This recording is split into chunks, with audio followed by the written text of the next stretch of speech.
I walk through the door of Fool Me Once investigations and avoid my friend's stares at the condition I've returned to the office in as I sit down at my desk. I realize my hair is filled with grass and my clothes are dirty and askew, but I was kind of hoping they wouldn't notice. Boy, I could use some more coffee. Did anyone make a pot? I ask as I drum my fingers on top of my desk, waiting for my Mac to come to life. Neither of them answer me, and I can see them looking at me out of the corner of my eye. Just act natural. Nothing to see here, folks. I'm in the mood to go shopping. Maybe buy some new shoes, I exclaim. Shit, I hate shopping. What the hell am I saying? Haha, just kidding. Shopping is dumb. We should sign up for a cooking class. Wouldn't that be great? What? No! Stop talking! So, no one made any coffee? I think I'll make a pot. Who wants a cup? I ask in a rush as I get up from my desk and make a beeline for the kitchenette in the back of the office. Paige intercepts me halfway, her eyes narrowing as she looks me over from head to toe. Oh my God! Why do you have leaves in your hair?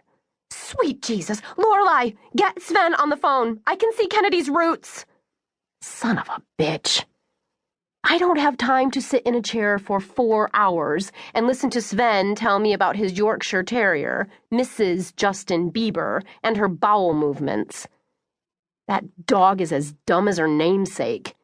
She walks in circles until she gets so dizzy that she falls down, like those fainting goats on YouTube.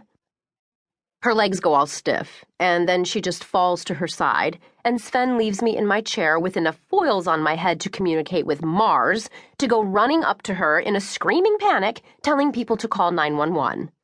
Then the dumbass dog immediately jumps up and starts the process all over again. Mrs. Justin Bieber is an asshole.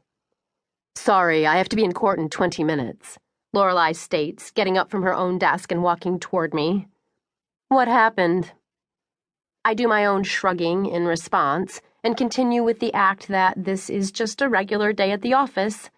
A regular day of being shot at and snuggling in the grass with a guy who makes my blood boil.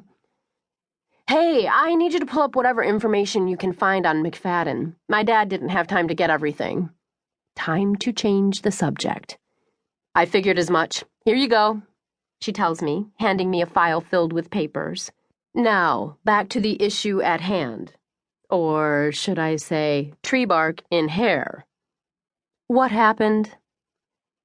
Taking the file from her hand, I make a production of flipping through the pages, oohing and eyeing at what I see, as she stands there tapping her high-heeled foot on the floor. Thanks, Lo. Speaking of the bail jumper, how about we switch cases? I think it's about time you got your feet wet out in the field, I tell her as Paige begins pulling leaves and grass out of my hair, mumbling to herself about wasted beauty. Lorelai snorts, shaking her head. Nice try.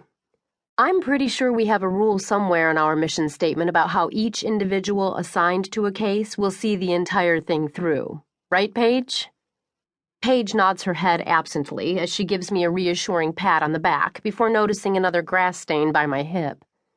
Thou shalt not covet thy friend's cases. Why do you want to trade? I smack Paige's hands away from my hip and shoot her a dirty look. Really? The 10 Commandments are in our mission statement? I ask irritably. Why are you changing the subject? Lorelai demands. Because I cannot work with Griffin.